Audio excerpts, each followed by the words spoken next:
So apparently this character, Lil Nas X, stole the show at the BET Awards. Forever the 25 people that were watching this show, but basically because Twitter and all these other social media platforms, a lot of these interviews, a lot of these actions or performances are going to be trending because nobody else has shit to talk about.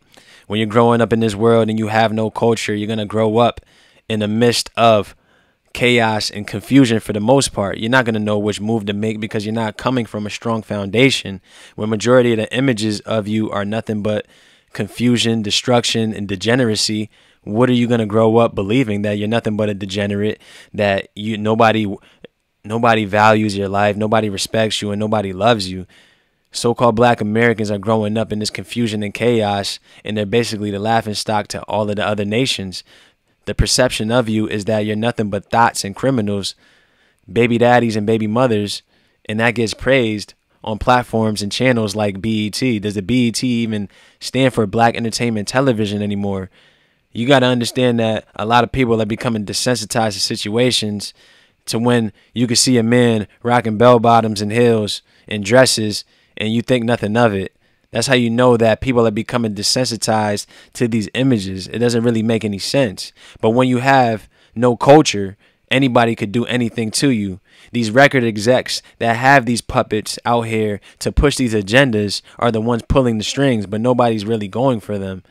When you had C. Dolores Tucker back in the day that was talking about these evil hip-hop industries and whatnot, everybody wanted to ridicule her. Everybody wanted to disrespect her. But 20 years later down the line, especially when you have an individual that came against her like Tupac and he died because of this quote-unquote gangster rap, who was right at the end of the day? When you got individuals talking about this effeminate agenda is getting pushed, who is wrong? And nobody's homophobic and whatnot, but you got to understand when you're pushing a lifestyle, something just isn't right about that. Everything should be organic and everything should be flowing naturally. I shouldn't be having to see this shit on the television when I'm watching an award show with my nephew or my son and whatnot, and then he has to see two men kissing, and that just gonna stir confusion in his mind when he's not ready to see some shit like that. I don't give a damn what you've seen on your Caucasian networks and whatnot. This is not a channel to uplift the Caucasian men, because we're not seeing Caucasian men and men of other nations get dragged through the media like we do with our brothers and whatnot, do we? That's because we have no culture. We don't have a way of life and whatnot. So-called black Americans live vicariously through celebrities. That's why all these agendas get pushed through celebrities. You got P. Diddy, who rolls both ways, who's basically saying, yes, Lil Nas X did that. We already know P. Diddy goes both ways. When he was inviting Fabulous to party with him, and he wasn't talking about just grabbing drinks. I'm going to jump into this interview because you got individuals like my man on the left. He's not my man because he's basically accepting this because he wants to remain on television and he wants to still receive these checks that he's getting from whatever network that's backing him. But we got to understand, when you call yourself a black community or a black culture, you're just saying that that culture is dead and that community is dead within itself. When you look back to the root of any word that you use, then you will understand why it is being used in the first place. You cannot call yourself black and understand that things are going to change for you. That is not a culture. That is not a race. You got to understand your history, understand your lineage, and understand why people are making a mockery of you, and it will all make sense. Let's check it out. Nas, how many outfits did you bring? I bought too many, man. I bought too many outfits. Yeah. Just want to let everybody know, it's not that I'm that short. It's these shoes down here. What? Hold on. Can't show? Can't see it. All right, let him get a little peek. Let's see. Just a little peek. You lift it up just a little bit. Okay. Just a little peek. Just a little peek of this. Oh, wait. It won't come up over them. Hold on. They do not want to be seen. Oh, my God. This bald-headed bozo really reached down to lift up his bell bottom to see his custom-made heels. And these are the token black individuals that are put into these places that are part of the problem. They want to go along to get along to receive a check, knowing that this shit that they're pushing from the left-hand side does not make any sense and is only to cause confusion and chaos in this society because everybody's getting drunk off the wine of America. Everybody is pushing this lifestyle across the world. They want this to be a global event. Oh yeah, it's Pride Month. We're pushing homosexuality to the max, to the T. This bald-headed bozo is a joke. Look at those things. Look at those things. What are those? These are custom made. I have the best stylist of all time named Hodo Musa. You know, she gets it done, man. Yeah.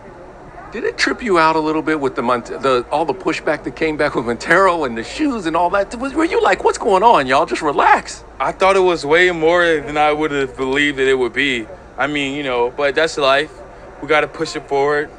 We got to keep going. Yeah. What does it also mean that we're here at BET Awards and the culture loves you and you represent something that had been shunned from the culture for so long, and you were the one who really... Ain't no damn culture or things like that, a way of life for you to grow up and have respect for each other. What culture is it when you're promoting degeneracy and the use of prescription pills and fatting out your woman and glorifying the drug lifestyle, the gangster lifestyle, and the homosexual lifestyle? What is that a culture of?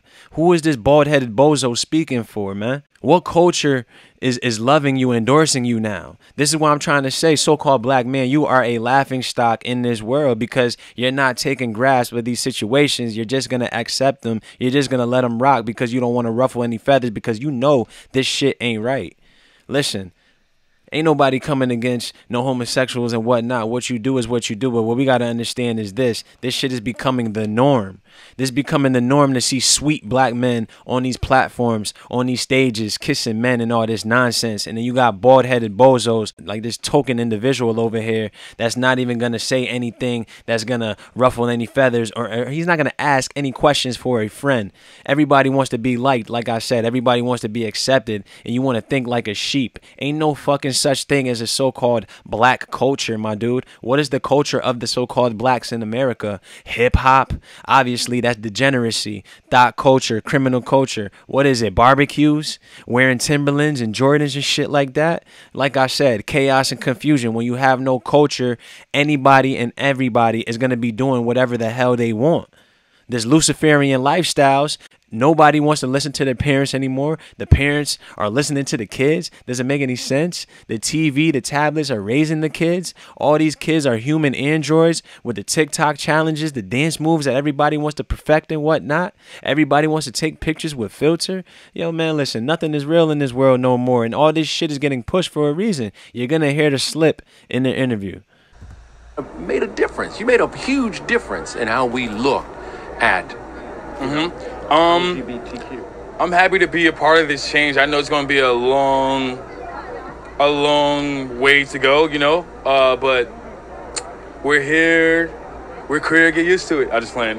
But yeah, like, it's Pride Month. Happy Pride Month. I'm happy to be one of the stars that can help push this forward, you know, within the black. I hope y'all just heard that, and I'm going to rewind it back. My man just said he's happy to be one of the stars that could push this forward.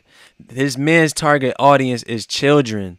He had Caucasians in the kitchen cooking wings, singing this damn nursery song. So the reach on that song is big. But generations right now and the ones previously are already stuck in their ways. So who do you think they're attacking? They're attacking the children that know that song word for word. So when this dude comes out with some degenerate performance or video, who's going to be the first people that are going to be clicking on that video? Especially when there's no 18 and older limit on that video. Does that make any sense? This man is telling people that hell is basically a burlesque show, grinding on Satan and whatnot, and you don't have to be 18 to watch that video. He's pushing this to the masses because he wants all so-called black men to be effeminate. He wants all so-called black men to be Dwayne Wade's son and shit like that. And listen, whatever you do, you do. Keep that behind the curtain and whatnot, but you just shouldn't be pushing it. Let's play it back. I'm happy to be one of the stars that can help push this forward, you know, within the black community. Said ain't no such thing as a black community. You're calling that the dead community because that's what it is. Look up the root of the word black, period. And you will understand why you got to stop calling yourself black, and things will change after that. You got to establish a culture, so-called black man. These are the images that these record execs, producers are putting up of you because you have no culture and you do not know your true history, period. They have homosexuals and pansexuals that are basically representing you, man. Does that make any sense? When you look at these other nations and you see who represents them, do they not have a strong culture? Why do we see all these images of so-called black men men. We don't see this shit with nobody else, only so-called black men. And then when you see the record execs, the producers, the managers, and the people that own these record labels, then it will all make sense. But nobody wants to do the due diligence. Everybody wants to just keep it pushing and go on about their lives. But then when a black man gets killed by a Caucasian cop, now everybody wants to raise fists and shit like that. Yeah.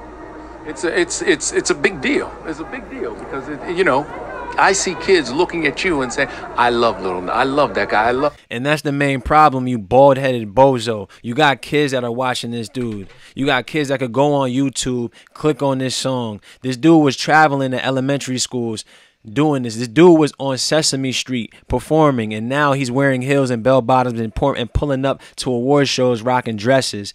He's grinding on Satan. He's telling kids that hell is a burlesque show. It's all right to be a homosexual and things like that. And you parents are jokes. You parents are allowing kids to be raised by tablets, to be on Instagram and all this social media shit because you don't want to hurt their feelings. You don't want to be the parent that wants to be perceived to be quote unquote strict. And like I said, black Americans are a laughingstock in this country because you have no culture. They're coming for your kids, but nobody wants to talk about that. Everybody wants to talk about white supremacy. Oh, I love that outfit. Oh, it's cool. And I think that's a big change. It's amazing. Yeah, I'm really thankful to be that one who's helping bring that young 14-year-old hating himself. Man, that's enough of this interview right now because it's all about, oh, yeah, this mental health and whatnot. Because when you want to go back in history, being homosexual was a mental illness, but we don't want to talk about that. We got these guys out here, right? You want to talk about how the woman is the most beautiful thing in the world. You don't think that it is wrong for another man to love another man. When you want to call yourself a so-called Christian, a Catholic, things like that. You want to call yourself a pastor, a priest, and you're not talking about this shit. You are part of the problem. Black Americans have no culture, and you're nothing but a laughingstock when you have individuals that are put in these places to push agendas on your people, but nobody wants to talk about that shit because everybody's going through their struggles, I guess, right? But the question is homosexuality getting pushed in hip-hop to the so-called black community? And it's an obvious yes. When you want to call yourself black, you're nothing but being already spiritually dead. It is what it is. Leave your comment. I'm out.